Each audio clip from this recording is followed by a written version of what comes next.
has condemned the recent spate of kidnappings and bandit attacks, describing the development as disturbing, ungodly and sinister. He said this when he received a delegation of Jama'atu Ansarud-Din, a highly respected Islamic movement, at the State House on Tuesday in Abuja. The president said that while security agencies are acting with dispatch to immediately address the current challenges, all required resources, policies, and plans would be rolled out for the massive education of Nigerian youths.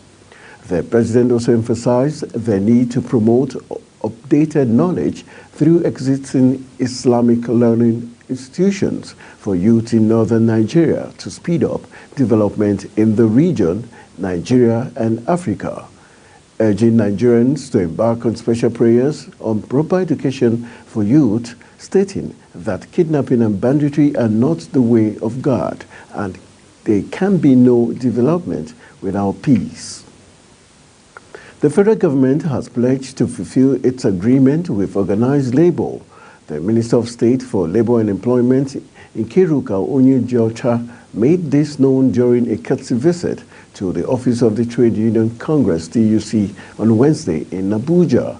Onyeji-Ocha said the visit to some of the major trade unions was to maintain open communication, foster labor relations aimed at preventing future strikes, and ensure a friendly working environment for workers.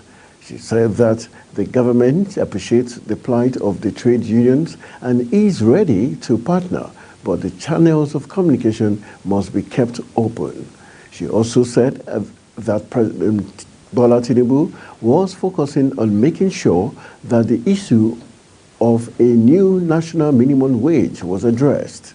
Onyeji-Ocha added that the federal government would ensure that the committee starts work.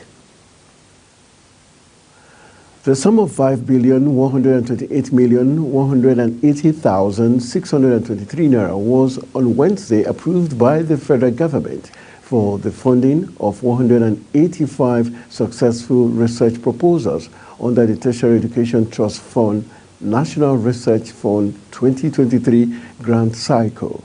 The approval, which was conveyed by the Minister of Education, Professor Tahir Mamman, followed the report of the TET Fund National Research Fund Screening and Monitoring Committee, which recommended the funding of the 185 research proposals after a rigorous screening exercise that commenced in March 2023 with the receipt of 4,287 concept notes from prospective applicants. According to a statement by the breakdown of the approval indicates that the sum of 3,784,635,923 naira was approved for the Science, Engineering, Technology and Innovation thematic group, while 759,875,400 naira was approved for humanities, social sciences, and cross-cutting received 83,669,300,063 kobo, with individual grants ranging between 8 million and over 46 million. The National Commission for Persons with Disabilities, in a bid to strengthen collaboration between government agencies for better service delivery, received the Minister of Youth Development for possible partnership to enhance the skills and abilities in the younger generation for national growth. Fauzia Lukman has the rest of the story. In order to identify and discuss issues on nation building and concerns on youth with disabilities, the National Commission for Persons with Disabilities received the Minister for Youth Development to partner for the initiative in reviving the youth centers for persons living with disabilities in the Federation. In attendance also is the Vice-Chancellor, Nasarawa State University, KEFI, Professor Suleiman Bala Mohammed, who stated the ease of admission processes, free education and accommodations for persons with disabilities in accordance with the government policies. Every person with disability who is admitted into Nasarawa State University will not pay school fees. Every person admitted will be given automatic accommodation.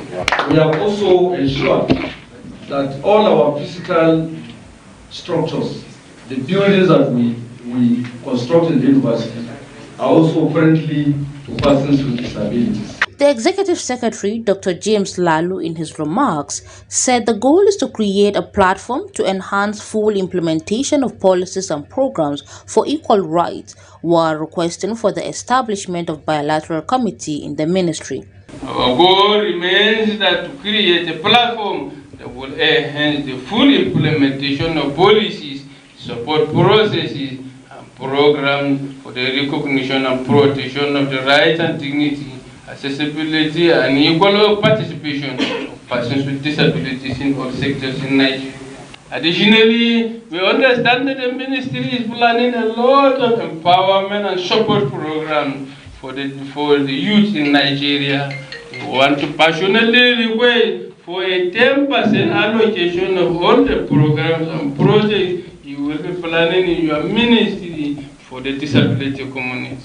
I want to request for the establishment of a bilateral committee in the Ministry for Youth and the National Commission for Persons with Disabilities, dedicated officers from your ministry and dedicated officers from our commission. Speaking further on policies and inclusion, the Minister of Youth Development, Dr. Jamila Biu Ibrahim, reiterated on the significance of implementation of decision-making processes in programs and initiatives for youth with disabilities. The 10% disabilities quota that was requested to be included in all of the ministry's activities, and I've assured the Commission's Executive Secretary that the 10% inclusion request will be granted. We have proposed some programs for persons living with disabilities across the 6 geopolitical zones, which include mentorship and an agency of the Ministry of Youth, which is a Center for Leadership training. We also hope that we are able to bring more young people to learn more about the leadership that Governor Diko Rada of Katsina State has said youth across Nigeria should be developed through various forms of employment to drive the country's economy to prosperity. The governor stated this when he paid a courtesy visit to the Minister of Youth Development, Dr. Jamila Biu Ibrahim, in her office in Abuja. Rada pointed out that the larger population of the country was dominated by the youth and that every administration in the country needed to focus on them. He revealed that it was part of the reason he visited the ministry to find out what programs they have for youth development in the country and see where the state government could key in, collaborate, synergize, and share knowledge and information to drive the development of youths together. Responding, the minister said the ministry was enthusiastic to partner with Katsina State and hoped to achieve sustainable programs where the agricultural chain is respected with the valuable ecosystem. The Minister of the Federal Capital Territory, Nelson Wike, commenced confidence-building visit to area councils in the territory, declaring that security agencies would henceforth make it hot for bandits. His visit came against the backdrop of the incessant kidnap and killing of victims by bandits in the area. Wike, who visited Buhari Town, the headquarters of Buhari Area Council, held a town hall meeting with the residents, traditional rulers, security, defense, and intelligence personnel in the area and other stakeholders. The minister is expected to also visit other councils in the coming days. At the event, Wike declared that enough was enough and that informants working for the bandits would not be able to sleep among decent residents. Wike also sought the assistance of the people, especially with regards to providing information to security agencies. No fewer than 15 people have been removed from under the rubble during the ongoing rescue operations at the scene of Tuesday's explosion in the Bodija area of Ibadan. The branch secretary, Nigerian Red Cross, Oyo State Branch, Olaleye Ojo, in Ibadan on Wednesday.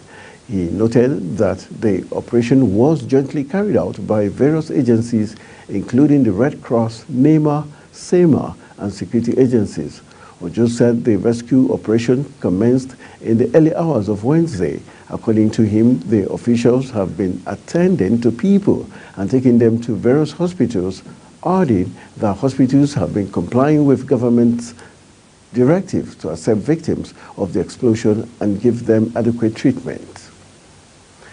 The Cross River State Ministry of Health has raised their alarm over the outbreak of Lassa fever, which has already claimed one life in the Eja community of Osumbong Ward 1, Obubara local government area of the state. In a statement signed by the Commissioner of Health, Dr. Egbe Asuk, and made available to newsmen on Thursday, citizens were notified of the outbreak following an investigation carried out on the deceased, which confirmed he died of Lassa fever.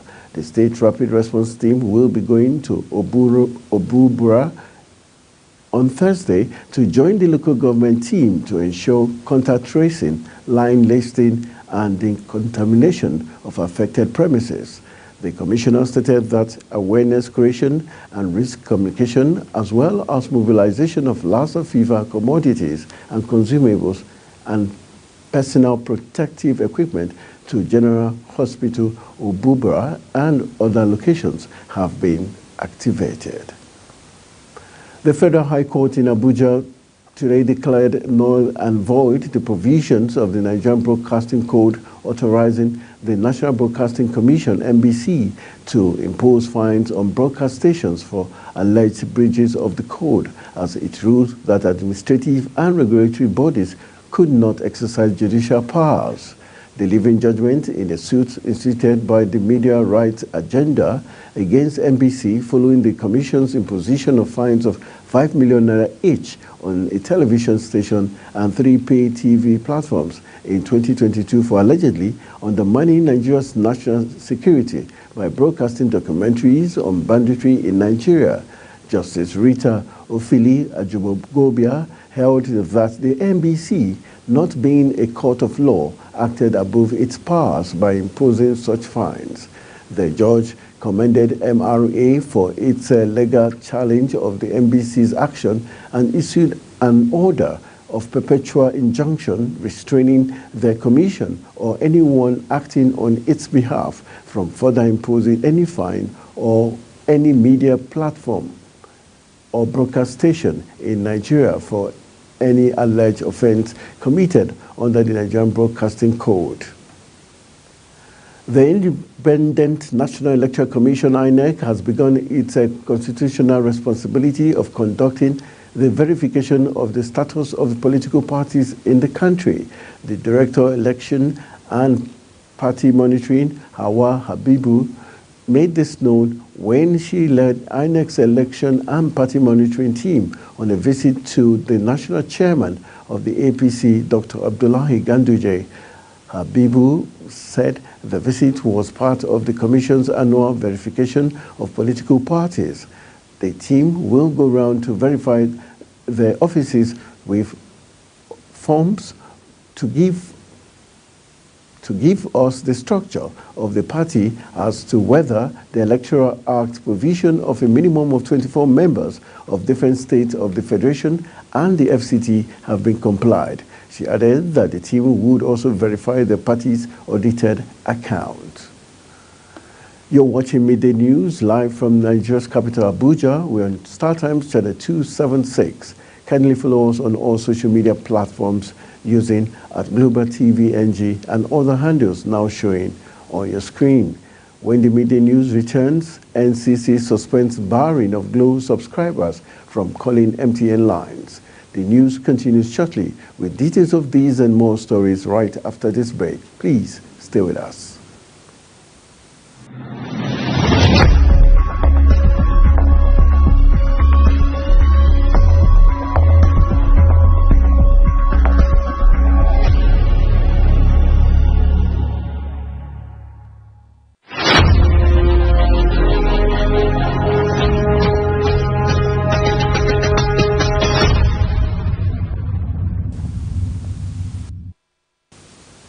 Welcome back from the break. This is Global Television bringing you live broadcasts of the midday news. Thank you for staying with us. A former governor of the Central Bank of Nigeria, Godwin Emefiele, is currently in court to seek the variation of his bail conditions. The former CBN governor is standing trial on 6 counts bordering on procurement fraud to the tune of 1.2 billion naira. This was the first time he would be making an appearance in court without stern-looking armed security personnel guiding him to the courtroom. Emefiele was released from Kuje Custodial Center on December 23, 2023, 34 days after the judge admitted him to bail. He is asking the court to review some terms of his bail conditions.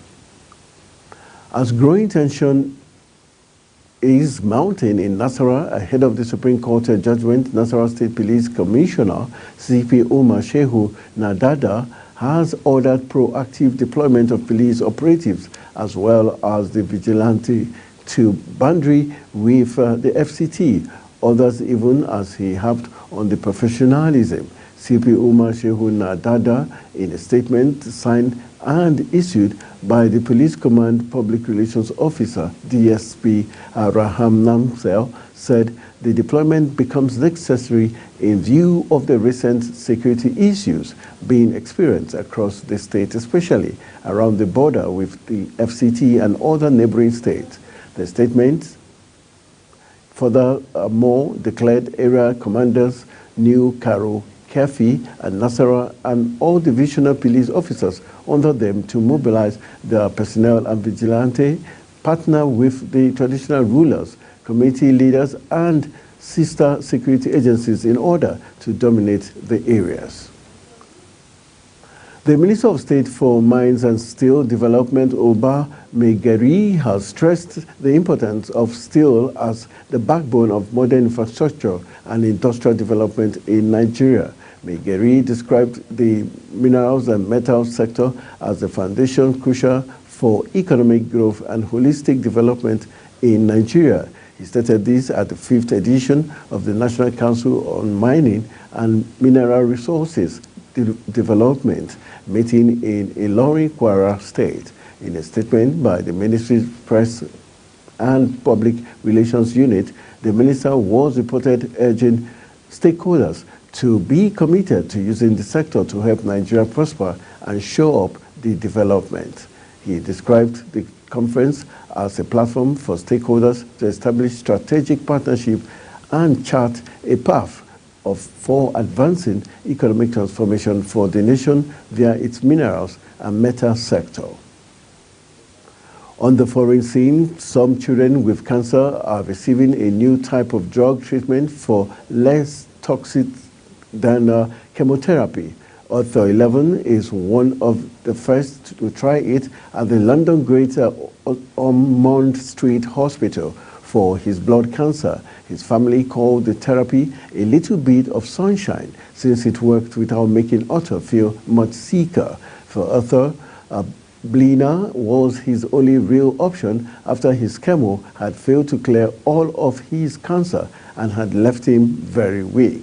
Blina is already licensed to treat adults with cancer, and experts hope to show it can safely help children too. Some 20 centers around the UK are using it off-label for children with B-cell acute lymphoblastic leukemia. The drug is an immune therapy that seeks out cancer cells so the body's own immune system can recognize and destroy them. A deal to allow the delivery of medicines to hostages in Gaza and aid into the territory has been agreed following the mediation by Doha and Paris. Qatar and Israel announced on Tuesday in a statement to the official Qatar news agency. Doha announced the deal between Israel and Hamas, where medicine along with other humanitarian aid is to be delivered to civilians in Gaza in exchange for delivering medication needed for Israeli captives in Gaza. Israeli Prime Minister Benjamin Netanyahu's office confirmed the deal and said the medicines will be forwarded by a Qatari representative in the Gaza Strip for their final destination. The drugs are intended for 45 hostages, according to the French presidency, which said 83 were initially identified as needing medication in November, but 38 have since been released or killed after the medicines arrived at the hospital in the southern Gaza border town of Rafah on Wednesday. They will be received by the International Committee of the Red Cross, divided into batches and immediately transferred to the hostages. In business, the Nigerian Communications Commission has suspended its planned barring of Glo subscribers from calling MTN lines for 21 days. The Commission disclosed this in a statement on Thursday, signed by its Director of Public Affairs, Ruben Moka, as a follow-up to its pre-disconnection notice issued on January 8, 2024. Announcing its extension, the Commission said the parties have now reached an agreement to resolve all outstanding issues between them. For this reason, it has put phased disconnection on hold for 21 days from January 17, 2024, while the Commission expects MTN and Glo to resolve all outstanding issues within the 21 days. The Commission insists that the interconnect debt must be settled by all operating companies as a necessary component towards compliance with the regulatory obligations of all licenses. Nigeria is seeking $1.5 billion aid from the World Bank to tackle the severe dollar shortage, contributing to the decline of the Naira. According to the minister, Africa's largest economy may also issue a Euro bond in the late 2024, adding that with the current economic reforms, the country deserves support. Euro bonds dominated in foreign currencies offer Nigeria a mechanism to navigate its financial landscape amidst challenging economic conditions. Nigeria is currently battling with about 87 trillion naira debt, which the International Monetary Fund said was manageable, but noted that the interest payment was high for the country. The minister said the new World Bank loan would be used to finance development, disclosing that the facility would be disbursed to Nigeria very soon. And that's how we call it a wrap on the midday news. I am Anthony Momodu. Good afternoon.